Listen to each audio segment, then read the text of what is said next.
Hi friends, எல்லாருக்கும் வணக்கம். எல்லோரும் எப்படி இருக்கீங்க? ஹாப்பியாக இருக்கீங்க அப்படின்னு நான் நம்புகிறேன். ஸோ இது வந்து ஆஃபீஸ்க்கு போயிட்டு அன்றைக்கி நைட்டு டின்னர்லேருந்து அப்படியே வீடியோ எடுக்க ஸ்டார்ட் பண்ணேன். ஸோ நிறைய டைம் வந்து நான் இந்த சேமியா செய்யும்போது அதோட பிராண்டு சொல்லணும் அப்படின்னு நான் ட்ரை பண்ணியிருக்கேன், பட் மறந்துடுவேன். ஜெபா அப்படின்னு ஒரு பிராண்ட் தான். இது அம்மா வீட்டு சைடில் கிடைக்கும், எல்லா கடையிலுமே கிடைக்கும். ஸோ அதனால் அவங்கக்கிட்ட தான் சொல்லி வாங்குவேன். ரொம்ப நல்லாயிருக்கும். எவ்வளோ தண்ணி நீங்கள் ஊற்றினாலுமே நல்ல உதிரி உதிரியாக சூப்பராக வரும். ஒரு நூடுல்ஸ் மாதிரி இருக்கும். அன்றைக்கி வந்து எனக்கு நான் முட்டை போட்டு அதில் செஞ்சுக்கிட்டேன். கொஞ்சம் வெஜிடபிள்ஸ்லாம் ஆட் பண்ணி என் ஹஸ்பண்டுக்கும் பண்ணி கொடுத்தாச்சு. ஸோ 2 பேரும் நல்லா திருப்தியாக சாப்பிட்டுட்டு ஆஃபீஸ் வேலைலாம் முடிச்சதுக்கப்புறம் கொஞ்சம் கிச்சன்லாம் ஃபஸ்ட்டே க்ளீன் பண்ணிட்டு தான் போனேன். அதுக்கப்புறம் தான் அடுத்த நாள் காலையிலேக்கு மாவெல்லாம் காலி ஆகிடுச்சு. சரி என்ன பண்ணுறது காலையில் அப்படின்னு யோசிச்சுட்டு இருந்தேன். என் ஹஸ்பண்ட் என்ன சொல்லியிருந்தாங்கன்னா, காலையில் கொஞ்சம் ஏர்லியராக நான் கிளம்ப போகிறேன், அதனால் கொஞ்சம் சீக்கிரமாகவே ரெடி பண்ணிடு அப்படின்னு சொன்னாங்க. வேறு ஏதாவது டிஃபன் பண்ணோம் அப்படின்னா கொஞ்சம் டைம் எடுக்கிற மாதிரி இருக்கும். தோசை இட்லி தான் ஈஸி. மாவும் இல்லாதனால நான் என்ன பண்ணேன்னா, இன்ஸ்டண்ட்டாக நம்ம ஏதாவது தோசை பண்ணலாம், இல்லைனா அடை மாதிரி ஏதாவது பண்ணிடலாம் தான் யோசிச்சுட்டு இருந்தேன். அப்புறம் தான் அந்த தோரம் பருப்பு தோசை ஞாபகம் வந்துச்சு. ஸோ 1.5 அழகு பச்சரிசி, 1.5 அழகு வந்து தோரம் பருப்பையும் சேர்த்து நைட்டு வந்து ஊற வச்சாச்சு.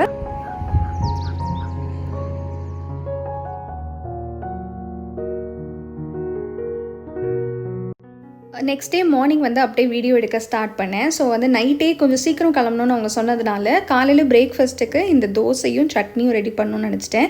அண்ட் ரைஸு அப்புறம் குழம்பு தொட்டுக்க அப்படின்லாம் ரெடி பண்ணிகிட்டு இருந்தோன்னா டைம் எடுக்கும் அப்படின்னு சொல்லி மத்தியானம் சப்பாத்தியே கொடுத்துட்றேன் அப்படின்னு சொன்னேன். அவங்களும் வந்து ரொம்ப ஹாப்பி ஆகிட்டாங்க. அவங்களுக்கு மத்தியானம் சப்பாத்தி சாப்பிட்றது ரொம்ப இஷ்டம் தான்.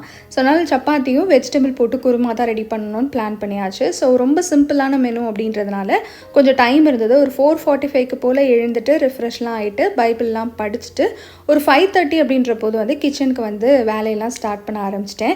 அண்ட் ப்ரேயர் பண்ணுறதுக்கு வந்து அன்றைக்கி டைம் இல்லை. எப்படின்னா நம்ம 5:30க்கு கிச்சனுக்கு வந்தால் தான் ஒரு 6:45 7 மணிக்குள்ளே எல்லா வேலையும் முடிக்கணும். மேகி மைலோக்கு சாப்பாடு வைக்கணும், அதுக்கப்புறம் வந்து பாத்திரம்லாம் விளக்கணும். என் ஹஸ்பண்ட் வந்து ஒரு 7:45க்கு நான் கிளம்பிடுவேன் அப்படின்னு சொன்னாங்க.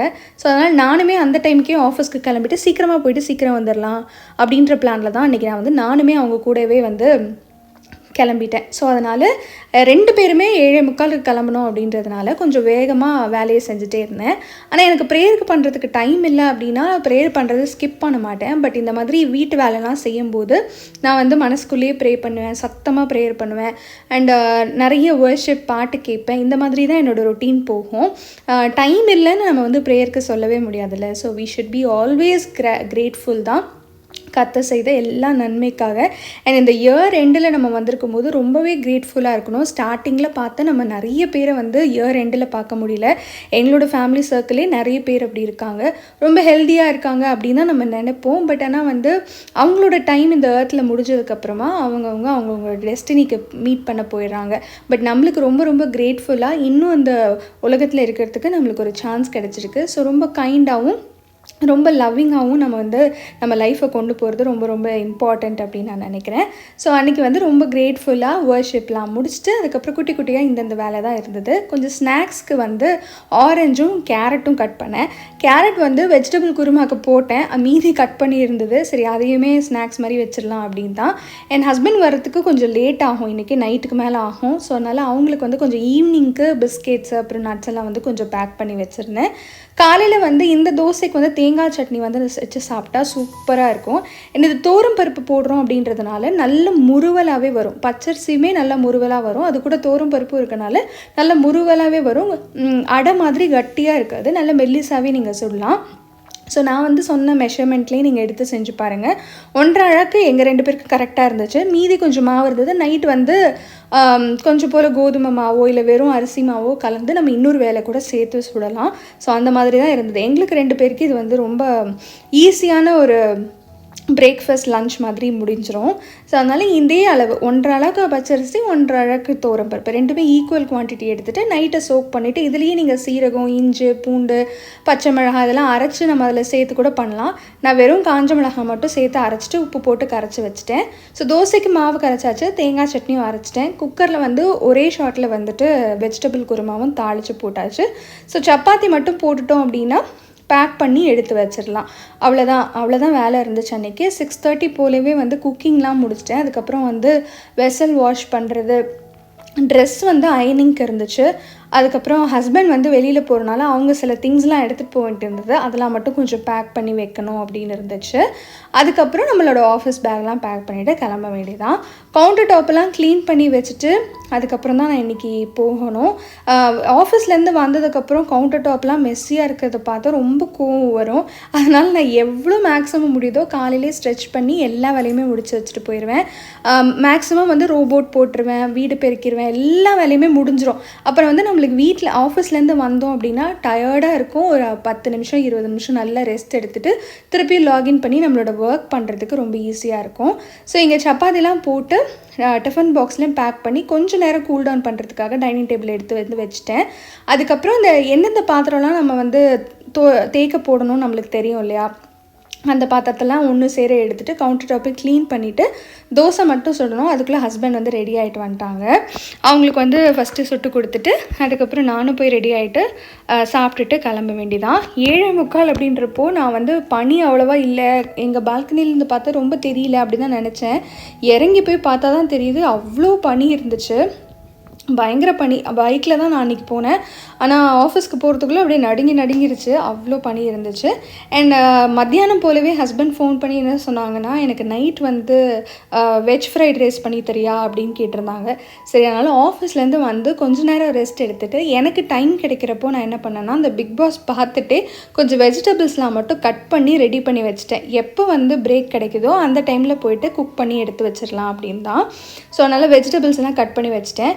என் ஹஸ்பண்ட் வந்து வீட்டுக்கிட்ட வந்துட்டேன்னு சொன்னபோது தான் நான் வந்து செய்ய ஆரம்பித்தேன். இங்கே வந்து வெஜ் ஃப்ரைட் ரைஸ்க்கு வந்து கேரட்டு, பீன்ஸு, பச்சை மிளகாய், இஞ்சி, அதுக்கப்புறம் பூண்டு எல்லாமே நல்லா ஃப்ரை பண்ணிவிட்டு கொஞ்சம் வந்து கார்ன் வேறு வச்சுருந்தேன். ஸோ கார்னையும் போட்டு நல்லா ஃப்ரை பண்ணிவிட்டு ஒரே ஒரு எக் போட்டு நல்லா ஸ்க்ராம்பிள் பண்ணிவிட்டு சோயா சாஸு, நான் வந்து சில்லி சாஸ் ஆட் பண்ணேன். டொமேட்டோ சாஸ் வந்து ஆட் பண்ணல. ஸோ அந்த கலருக்காக வெறும் சோயா சாஸும் சில்லி சாஸோடையும் நிறுத்திக்கிட்டேன். அதுக்கப்புறம் ரைஸ் போட்டு கலந்ததுக்கப்புறமா ஒரு 1.5 ஸ்பூன் போல் நல்ல பெப்பர் போட்டு இறக்கிட்டேன். அந்த டேஸ்ட் வந்து ரொம்ப சூப்பராக இருந்தது. அண்ட் இந்த பெரிய கடாயில் செய்கிறது வந்து ரொம்பவே ஹெல்ப்ஃபுல்லாக இருந்தது. சாதம் வெளியில் தெரிக்கலை, நல்லா இருந்துச்சு கிண்டும் போது. ஸோ இது வந்து பிரியாணிக்கு இல்லைனா ஃப்ரைட் ரைஸ்க்கு இனிமேல் யூஸ் பண்ணிக்கலாம் அப்படின்னு இந்த பாத்திரத்தை எடுத்து தனியாக வச்சுட்டேன். அண்டு காலிஃப்ளவர் மஞ்சூரியன் வந்து செஞ்சுருந்தேன். அதுக்கு என்ன பண்ணேன்னா, காலிஃப்ளவரை நல்லா கார்ன்ஃப்ளவரு, அதுக்கப்புறம் வந்து இஞ்சி பூண்டு பேஸ்ட்டு, மிளகாத்தூள் எல்லாம் போட்டு நல்லா பெரட்டிட்டு நம்ம உப்பும் போட்டு கலந்துட்டு அதை வந்து ஃப்ரை பண்ணி எடுத்து தனியாக வச்சுக்கிட்டேன். அண்ட் வந்து அதுக்கு பேஸ் ரெடி பண்ணோம்ல, அந்த கோட் ஆகிறதுக்கு வெறுமையாக வந்து ஒரு பேனில் இஞ்சி பூண்டு கொஞ்சம் போல் வெங்காயம் ஆட் பண்ணிக்கிட்டேன், ரஃப்பாக சாப் பண்ணது. அதில் வந்து கார்ன்ஃப்ளவரை நல்லா கலந்துட்டு நம்மளோட தண்ணியில் கலந்துட்டு அதை வந்து போர் பண்ணிக்கிட்டேன். அதில் வந்து நம்மளுக்கு தண்ணி வேண்டிய கன்சிஸ்டன்சிக்கு அட்ஜஸ்ட் பண்ணிவிட்டு கொஞ்சம் போல் டொமேட்டோ சாஸ் ஆட் பண்ணேன், உப்பு சேர்த்துக்கிட்டேன், அவ்வளோதான். அதுக்கப்புறம் வந்து ஃப்ரை பண்ணியிருக்கிற மஞ்சூரியனை அதில் போட்டுட்டு ஸ்ப்ரிங் ஆனியன்ஸ் போட்டு இறக்கிட்டேன். அன்றைக்கி அவங்க கேட்குற நேரம் பார்த்து எல்லா வெஜிடபிள்ஸும் வீட்டில் இருந்துச்சு, இல்லை ஏதாவது ஒன்று மிஸ் ஆகும். எனக்கு இந்த மஞ்சூரியன்லலாம் அந்த மேலே இருக்கிற கொத்தமல்லி, கருவேப்பிலை, ஸ்ப்ரிங் ஆனியன்ஸ் இதெல்லாம் தான் எனக்கு ரொம்ப பிடிக்கும். அதனால் அது இருந்துச்சுன்னா ரொம்ப நல்லாயிருக்கும், சாப்பிட்றதுக்கும் சரி பார்க்குறதுக்கும் சரி ரொம்ப அப்படைசிங்காக இருக்கும். நம்ம ஹோட்டலுக்கு போனாலே ஃபஸ்ட்டு வந்து நம்மளுக்கு அட்ராக்ட் பண்ணுறது அது பார்க்கும்போது எவ்வளோ அழகாக இருக்குது அப்படின்றது தானே.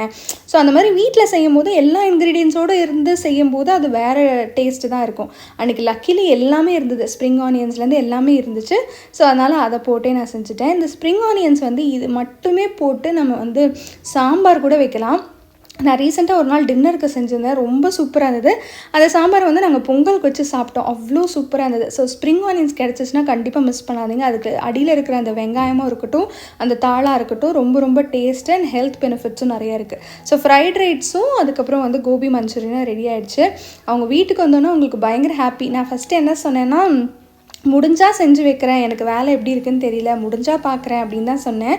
ஆனால் அவங்களுக்கு செஞ்சோன்னே பயங்கர ஹாப்பி ஆகிடுச்சு. So family is every thing. See you all in another vlog. Take care and bye.